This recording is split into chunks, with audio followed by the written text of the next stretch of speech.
1910년생이고 애청이 꽤 오랫동안 살았어요. 생존년이 1996년이니까 87세까지 이제 살았는데 꽤 오랫동안 살았는데 중간에 풍파가 굉장히 많은 사람이에요.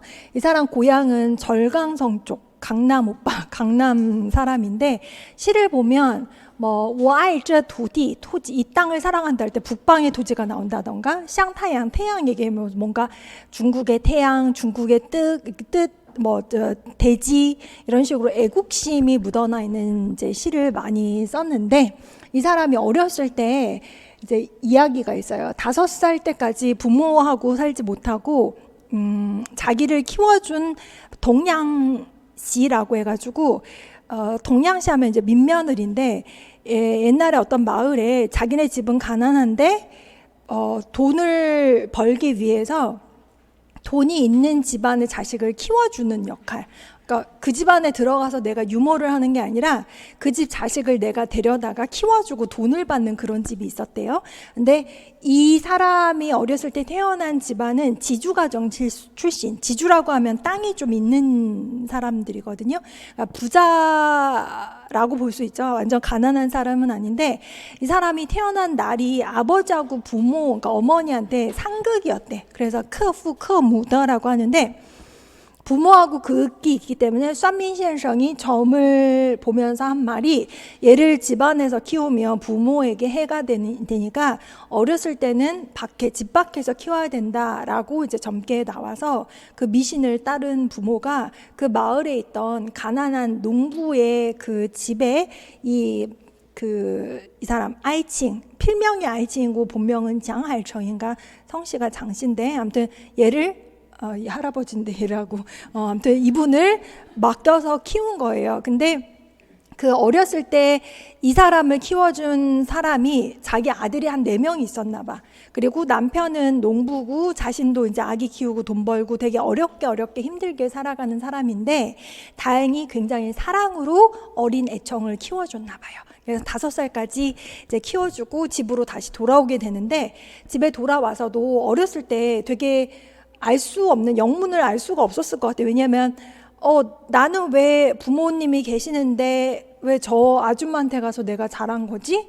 나는 왜 지금 집으로 오는 거지? 너무 어색한데 이런 생각 분명히 했을 거잖아요. 근데 그 이후로도 부모가 그렇게 사랑을 주지를 않았고 어렸을 때 살가운 정이 그 유모한테 들어버린 거예요. 근데 그 유모 이름이 정확한 이름은 알려지지 않았지만 마을 사람들과 사람들이 그 유모를 따야허 이렇게 불러서 누구는 따이안허라고도 하고 따이안허라고도 하는데 그렇게 불렀던 거예요. 근데 이제 애청은 10대 후반에 유학을 가는데 프랑스로 유학을 가거든요. 근데 무려 우리 현대 문학사에서 프랑스 유학 간 사람들 많아요. 빠진 같은 경우 사실 빠진하고 얼굴도 좀 닮긴 했는데 빠진도 유학을 가고 뭐 일본 유학생도 많고 했잖아요. 근데 이 사람은 미술을 공부하러 프랑스에 가요. 미대 오빠 미술을 잘해요. 그림을 잘 그렸는데 한 3년 정도 있다가 귀국을 해서 20대 초반에 귀국을 해서 이 사람이 가입한 조직이 있었으니 우리가 잘 아는 좌익 작가연맹이 아니라 좌익 미술작가연맹에 가입을 해요. 그러니까 미술계 인사들이 모여서 좌익 활동을 하다 보니까 국민당 정부에 체포가 돼서 감옥에 투옥이 되는데 그 당시에는 이제 국민당 정부에 의해서 빨갱이로 낙인 찍히면은 이제 목숨이 위험할 수도 있는데 다행히 목숨을 건지고 나와서 계속 이제 그쪽으로 활동을 하는데 문제는 중국 그 중화인민공화국 수립되고 나서 이 사람이 활동을 잘했어요. 그래서 중국 그 인민 그 오성홍기라던가 이런 거를 도안하는 데 다 역할을 했다 하더라고요. 그 미술을 잘하니까. 근데 문제는 미술하는 사람은 계속 이걸 해줘야 되잖아요. 연습을 해야 되잖아요. 근데 그 20대 초반에 감옥에 갇혔을 때부터 미술에 아예 손을 못 대고 그때부터 시를 쓴 거예요. 근데 의외로 시에 재능이 있었던 거지. 그러니까 프랑스 가서도 프랑스 가면 일반적으로 프랑스 상징주의의 영향을 많이 받거든요. 근데 그 영향을 받기도 하고 미술도 했기 때문에 되게 미적인 그런 그 영감도 충분하고 시를 썼는데 중국 현실이 사실은 뭐 낭만 이런 걸로는 잘 안 되잖아요. 그래서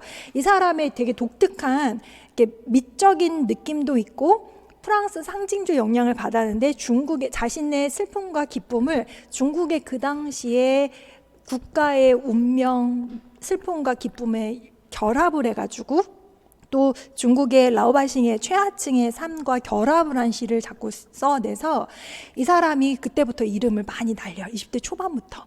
그래서 우리 시험에 나왔던 게 오늘 현당대 문학사 교정 배우는 게 귀래자의 시인데, 귀래자는요 말 그대로 귀래자가 뭐예요? 꼬이라이즈는 돌아온 자. 돌아왔다라는 거는 아까 뭐랬어? 꼬이라는 건 어디 있는데 나갔다가 다시 온 거거든요. 그러니까 다시 돌아온 자의 시인데, 돌아온 자의 시는 문화대혁명 끝나고 76년에 끝나잖아요. 76년 그 70년대 후반부터 80년 전후 요때까지가 귀래자의 시가 한참 나왔던 그 시기예요. 근데 우리 시험에 나왔던 귀래자의 시는 나온 적이 없고, 애청이 나온 건 언제냐면은 이 사람이 20대 초반에 감옥에 갇혔을 때 썼던 시가 우리 시험에 나왔어요. 그 시는 귀래자의 시가 아니에요. 근데 그 시는 애청이 20대 초반에 썼고 그 시 이후로 되게 이름을 날렸다고 했잖아요. 근데 이 사람이 목숨을 건지고 계속 좌익 활동을 했는데, 문제는 50년대 후반에 반우파 투쟁에서 우파 분자로 낙인 찍혀서 숙청당해요. 근데 죽지 않고 살아남아서 문화대혁명도 어떻게 잘 견뎌서 살아남은 거지. 그러고 나서 뭔가 다시금 이제 시를 쓰기 시작하는데 그 시의 성취도 높아요. 그래서 애청 같은 경우에는요, 우리 광마략, 그 다음 문일다, 이 다음에 애청을 꼽아요. 애청이 그 시대의 시풍을 이끌었다 해서 그만큼 중요한 사람입니다. 그래서 광마략이나 문일다 뭐 시험에 나왔고 신월파 뭐 유명하잖아요. 중요하잖아요. 애청은 그에 비해서는 그 유머 쓴 그 시 한 수밖에 안 나왔는데 충분히 귀래자의 시로 나올 수가 있어요. 왜냐? 문화대혁명 끝나고 자주 나온 그 시 분야에 있어서의 주제는 몽롱이 그렇게 자주 나왔는데 귀래자의 시도 무시할 수가 없거든요. 그럼 참고로 애청이 나오면 여러분이 이론 시간에 배우셨을 텐데 뭐 7월 시파, 구엽 시파 이렇게 배웠을 거예요. 특히 7월 시파의 구엽 시파의 특징 중에 하나로 무순주의 이렇게 배웠었죠. 네? 현실주의, 그쵸? 배웠어요. 현실주의라고 했잖아요. 그 이유가 뭐냐면 7월 시파가 나오면 빠질 수 없는 인물이 후펑이라고 하는 사람이 있어요. 후펑, 호풍. 호풍이라고 하는 사람이 여러 가지 이론 중에서 가장 중요한 게 주관 전투 정신이라는 게 있거든요. 주관 전투 정신이라는 게 뭐냐면 말이 되게 그 호전적인 말인데, 주관론, 전투 말 그대로 내 주관대로 현실과 싸운다는 거.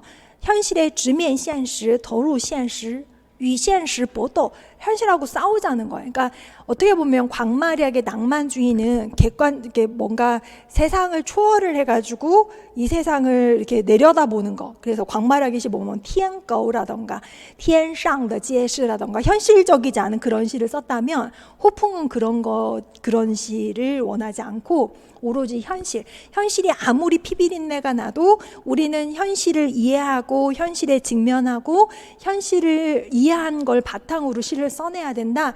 그래서 주관 정신, 전투 정신이 그런 내용인데, 그 정신, 주관 전투 정신이 7월 시파의 시인들에게 영향을 많이 줬어요. 근데 호풍도 1910년대 그때 2년인가 아무튼 20세기 초반에 태어난 사람인데, 이 사람도 이 애청과 더불어서 1940년쯤 되면 기성시인인 거지. 기성시인.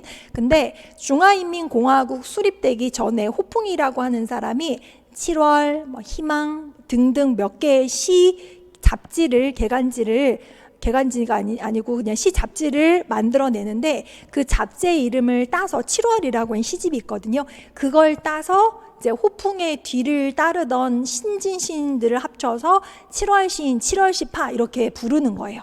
그리고 이 시인들이 문화대혁명 끝나고 나서 81년에 마이서화라고 해서 흰색꽃이라고 하는 시집을 쓰는데, 그 시집에 7월 시파에서 활동하던 그 시인들이 이미 늙었죠. 문화대혁명 다 끝나고서 그 시인들이 다시 결집을 해서 시를 지은 거예요. 시집을 만든 거예요. 그래서 이제 7월 시파라는 이름이 다시 한번 이제 세상에 나오게 됐다. 그러면 7월 시파, 구엽 시파 나올 때 왜 애청이 자꾸 나오느냐면은, 애청을 어떤 책에서는 7월 시파로 분류를 하기도 하거든요. 근데 7월 시파 시인들보다 애청이 나이가 열 몇 살 많아요. 그러니까 물론 나이가 많다고 해서 전혀 다른 사람이다라고 할 수 없지만, 애청은 이미 신진 시인들보다는 훨씬 더 지명도가 있고 영향을 주던 사람이어서 7월 시파 그 이상이에요. 그래서 7월 시파다라고 해도 틀리지는 않고요. 7월 시파에 영향을 줬다라고 해도 틀리지 않아요. 대신에 뭐 7월 시파가 뭐 아니다라고 해서 또 틀린 게 아니에요. 책마다 좀 다르긴 하지만 어쨌거나 분명한 건 7월 시파의 시인에 영향을 많이 줬다. 그 위에 있다라고 하는 사실은 중요하다. 왜냐하면 이 애청 같은 경우도 아까 뭐라 그랬어요? 본인의 슬픔과 기쁨을 중국의 현실과 그다음 중국의 어떤 그 라오바이싱들 국민들의 애환과 섞어서 결합을 해서 시를 썼다고 했잖아요. 프랑스 상징적 영향을 받기는 하지만 시작 활동은 계속 중국의 현실과 떠나지 않았기 때문에 이 사람의 시도 현실주의 시라고 얘기를 하거든요. 그래서 이 사람의 시, 그다음 호풍의 그 주간 전투 정신, 현실주의가 7월 시파의 그 현실주의에 큰 영향을 줬다라고 보는 거예요.